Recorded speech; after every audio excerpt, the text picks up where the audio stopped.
الحمد لله وكرم على عباده الذين اصطفى. أعوذ بالله السميع العليم من الشيطان الرجيم. بسم الله الرحمن الرحيم. 15واں پارہ سورہ الکہف، آیت مبارکہ نمبر 19 اور 20۔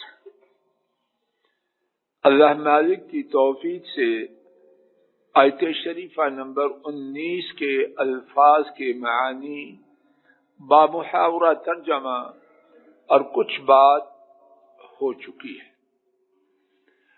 آیت شریفہ کا خلاصہ سماعت فرما لیجیے، اس کے بعد کچھ نئی بات اسی آیت مبارکہ کے حوالے سے اللہ مالک کی توفیق سے سمجھنے سمجھانے کی عاجزانہ کوشش کرتے ہیں۔ اس آیت مبارکہ میں رب العالمین نے کہف والوں کو اٹھایا، انہوں نے آپس میں ایک دوسرے سے پوچھا کتنی مدت ٹھہرے ہو؟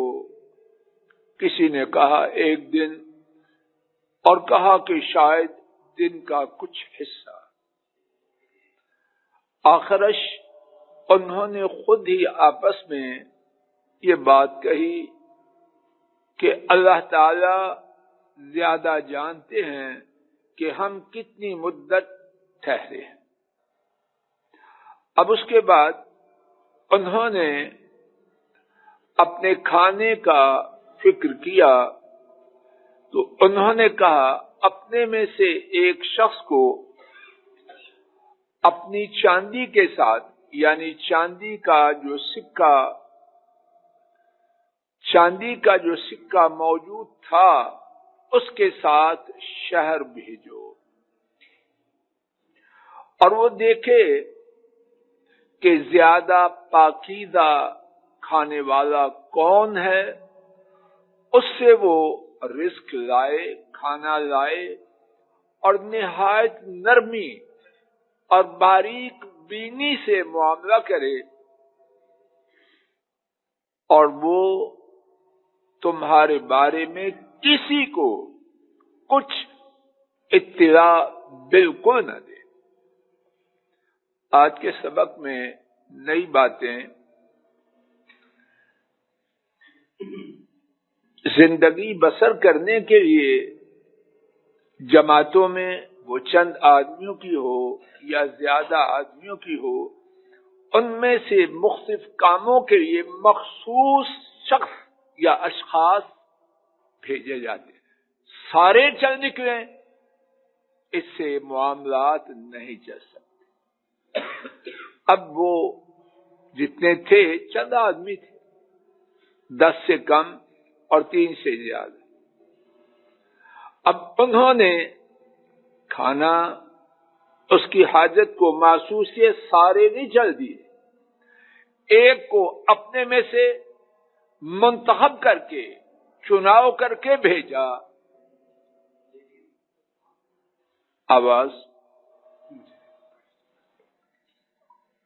کیا سبب ہے؟ جی مجھے نہیں پتا ہے، لیڈیز ہے تو آواز نہیں جا رہی۔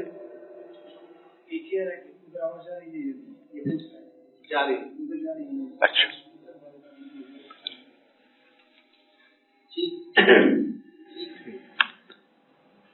تو پہلی بات آج کے سبق کی کہ اجتماعی زندگی میں ہر کام کرنے کے لیے سارے نہ کود پڑے، اور نہ یہ ہے کہ کوئی بھی نہ اٹھے۔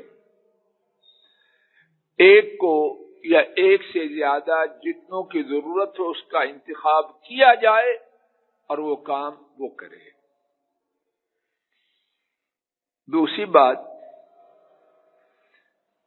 انہوں نے جس کو بھیجا اس کو کیا دیا؟ الفاظ شریفہ پر غور کیجئے، بِوَرَقِكُمْ هَذَا، تمہاری اس چاندی کے ساتھ چاندی سے مراد چاندی کا سکہ جو اس وقت رائج تھا. اب دیکھیے بے وراککم، وہ چاندی کا سکہ کس کا تھا؟ مجھے جواب دیجیے. نہیں، پرانا نیکی بات نہیں، وہ کس کی ملکیت تھی؟ بے وراککم، ان سب کی، ایک کا مال نہیں تھا. اب ایک ان تمام کا مال جو تھا، توجہ کرنا، اجتماعی زندگی جو میں عرض کرنے لگا ہوں میرے گمان کے مطابق اس کے بغیر نہیں چلتی. اب اس اجتماعی سکہ سے کیا لینا ہے؟ وہ یہ نا، کیا سارے لوگ کھانے کے لقمے جو لیتے ہیں وہ برابر ہوتے ہیں؟ کوئی ایک روٹی کھاتا ہے، کوئی 1.5 کھاتا ہے، کوئی 2 کھاتے ہیں. تو کیا وہ جو ہر ایک کا خرچہ ہے اس کے لقموں کے حساب سے کرتے ہیں، یا 100 روپیہ خرچ ہوا 10 روپے، 10 آدمی ہے 10، یہی نظام ہے. جو بات میں عرض کرنے کی کوشش کر رہا ہوں وہ یہ ہے، اگر کوئی شخص چاہتا ہے کہ زندگی اجتماعی ہو اور بغیر ایثار کے ہو، وہ تنہا رہے. جب بھی کاشف جی، جب بھی اجتماعی، ارسلان بیٹا سمجھا رہی ہے، جب بھی اجتماعی زندگی کو چلانا ہے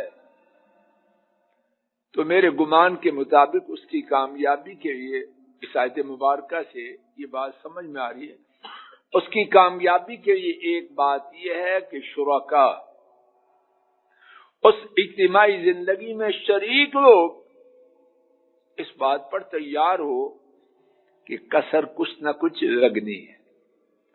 اب جو چاہے کہ کسر بالکل نہیں برداشت کرنی، وہ اجتماعی زندگی میں داخل نہ ہو، وہ جدا رہے. بات واضح ہو رہی ہے؟ فَلْيَنْظُرْ أَيُّهَا أَزْكَىٰ طَعَامًا. اب آپ جی سمجھو بیٹا، پس وہ جائے اور دیکھے کہ کون سا شخص کھانے میں سب سے زیادہ پاکیزہ ہے. فَلْيَأْتِكُمْ بِرِزْقٍ مِّنْ، اس سے رزق لائے. وَلْيَتَلَطَّفْ، اور نہایت باریک بینی اور نرمی کا معاملہ کرے. وَلَا يُشْعِرَنَّ بِكُمْ أَحَدًا، اور تمہارے بارے میں کسی کو بالکل خبر نہ ہونے دے. توجہ کیجئے، اللہ کرے کچھ ٹھیک بات عرض کر سکوں، اگر غلط ہو مجھے بتلا دینا. اب جس کو انہوں نے بھیجا اس کو اس کے ساتھ ہدایات دے رہے ہیں کہ نہیں؟ کیا کہتے ہیں اس کو ڈاکٹر صاحب؟ انسٹرکشن دے رہے ہیں کہ نہیں؟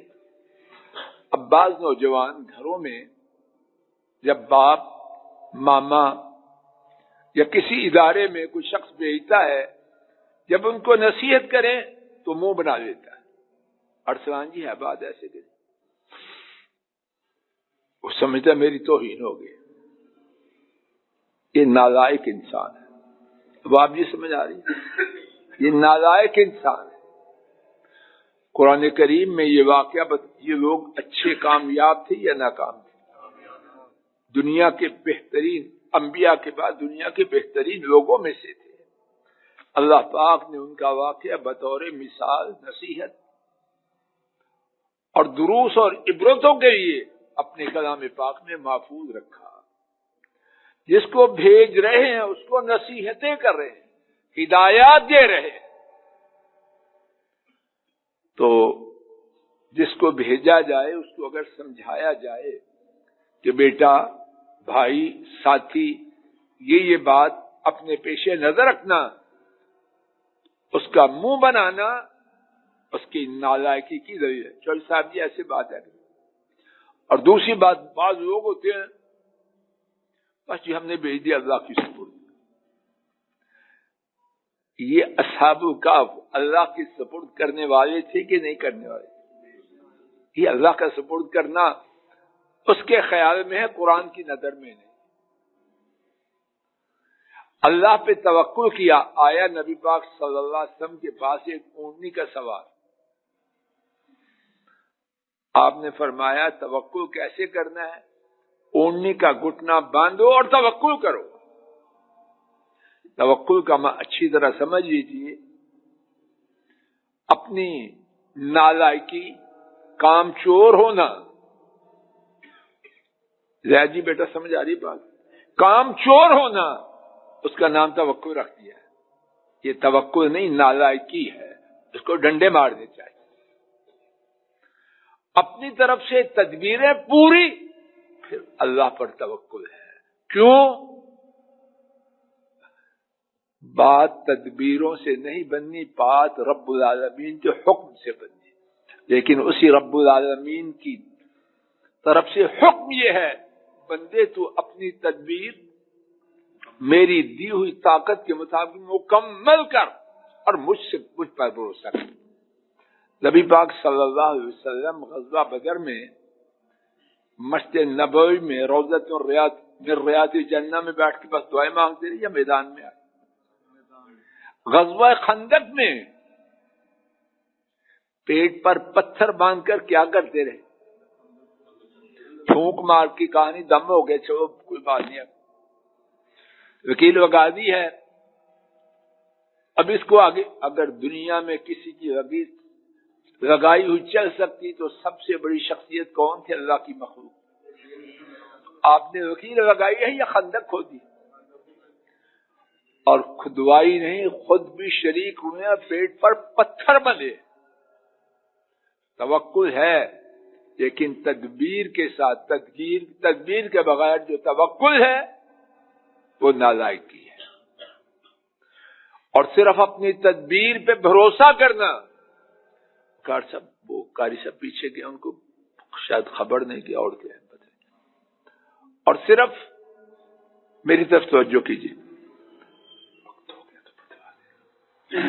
اور صرف تدبیر پہ بھروسہ کرنا یہ نالائکی ہے. تدبیر پہ بھروسہ نہیں، بھروسہ ہے عرش والے رب پر، لیکن تدبیر کرنے میں کوتاہی نہیں کرتے. اس کے بعد اور ایک بات دیکھیے، یہ بات دیکھنے سننے میں آتی ہے. بعض لوگ بڑی اپنے خیال میں اپنی خوبی بیان کرتے ہیں. بس جی میں تو دکان پہ گیا، جہاں بس جو سامنے دکان ہوئی میں اسے سودا لے کے واپس آ گیا. ہیں ایسے لوگ کہ نہیں چوئی صاحب؟ اور سمجھتے ہیں یہ بڑی اللہ شخصیت ہے. اب انہوں نے اس کو کہا کہ جو سامنے دکان ہوگی اسے لیا نا، یہ جا کے دیکھنا.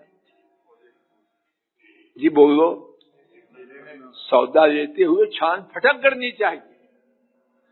چھان پھٹک کا مطلب یہ نہیں 2 گھنٹے مرکز میں گھومتا رہا خالی آتا. بیگم نے کہا کیا لائے ہو؟ مجھے پسند ہی نہیں آیا.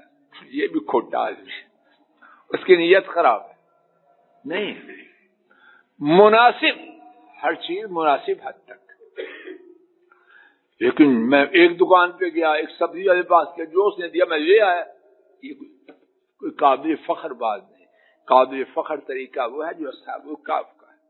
فَلْيَنْظُرْ أَيُّهَا أَزْكَىٰ طَعَامًا. چھان پھٹک کرے، آنکھوں کو دماغ کو استعمال کرے، قدموں کو چلائے. ایک اور بات، کھانے کے چناؤ میں اس کے صاف ستھرا ہونے کا اہتمام کرنا یہ ربانی ادب ہے. اور یہاں چیمہ صاحب جی جو کھانے کا کاروبار کرتے ہیں، ہوٹلوں والے ہیں، ان کے لیے بھی نصیحت ہے کہ پسندیدہ کھانا وہ ہے جو پاکیزہ ہو. تو جو لوگوں کو کھانا فروخت کرتے ہیں انہیں کیا چاہیے کہ جہاں تک ممکن ہو اپنے وسائل کی حد تک اپنے کھانوں کو صاف ستھرا کرے. اور مفسرین نے بیان کیا، بعض مفسرین نے، کہ ازکا میں یہ بات بھی شامل ہے کہ حلال پاک ہو، جو اس زمانے کی شریعت کے مطابق تھا. وَلْيَتَلَطَّفْ، معاملہ کر. سبحان اللہ. معاملہ کے بہترین اصولوں میں سے 2 اصول اس لفظ مبارک میں ہے. کیسے معاملہ کرے؟ تلطف. اس میں ایک بات تو یہ ہے، یہ گرامر کے اعتبار سے باب تفاعل ہے. توجہ کیجیے، انشاءاللہ نتیجہ آپ کی سمجھ میں اللہ کی توفیق سے آئے گا. تلطف ایک ہے لطف، ایک ہے تلطف. عربی میں جب حروف زیادہ ہوں تو معانی عام طور پر زیادہ ہوتا.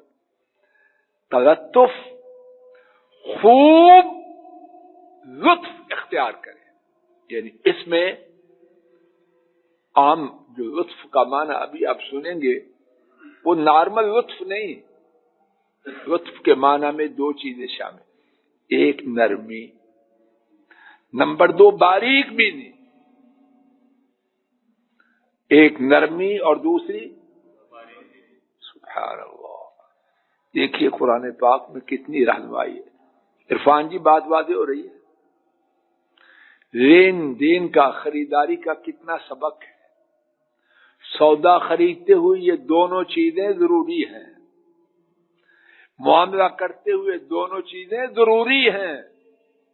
چوہدری صاحب جی ٹھیک بات واضح ہو رہی ہے. ایک نرمی، کچھ وہاں جنگ لڑا ہے کہ آستینے چڑھا ہوئے گرم ہو جائے.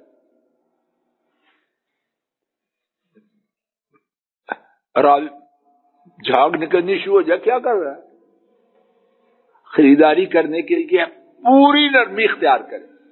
جس طرح میں نے کہا باب تفاعل ہے، خوب نرمی کرے. اور دوسرا باریک بھی نہیں. بعد میں آ کے وہ کھوٹا بددیانت فلاں فلاں فلاں دکاندار یہ ہے، تو اندھا تھا، تیری ذمہ داری کیا ہے؟ نہایت باریکی سے معاملہ. پھر اس کے بعد جو نتیجہ ہے وہ اللہ کے ہاتھ. بات جو ہوتے ہیں نا لوگ، میں کیا کرتا، اور خاص طور پہ بیٹے اور ملازمین، اگر کوئی مالک آنکھوں والا ہے، دماغ کو استعمال کرنے والا یا باپ ہے، تو جواب کیا ہوتا ہے؟ میں کیا کرتا. کرتا یہ کہ اندھا نہ بنتا، اپنے دماغ کو استعمال کرتا، زبان کو استعمال کرتا. وَلْيَتَلَطَّفْ. سودا لینے کی یہ دونوں چیزیں نہایت مفید ہیں. زبان کی نرمی کاشف جی، اور باریک بھی نہیں تول رہا ہے اور اس طرف سے کنڈا اوپر چڑھایا ہوا ہے. 250 گرام کا پہلے سے فرق رکھا ہے. سبزی ڈال رہا ہے، جو ردی ہے وہ ڈال کے دے رہا ہے. جاتے بیگم اس کے سر پر مارے اگر اس کے لیے طاقت ہو. اور بعد میں وہ بیچاری جس نے پکانا ہے وہ احتجاج کرے تو گھر میں بکواس شروع کرے. وہاں بکا نہیں اور گھر میں آ کے لڑنے کو تیار ہو گیا. باریک بینی سے خریدے سودا. وَلَا يُشْعِرَنَّ بِكُمْ أَحَدًا. ان کے جو حالات تھے اصحاب الکہف کے، وہ چپکے چھپ چھپا کے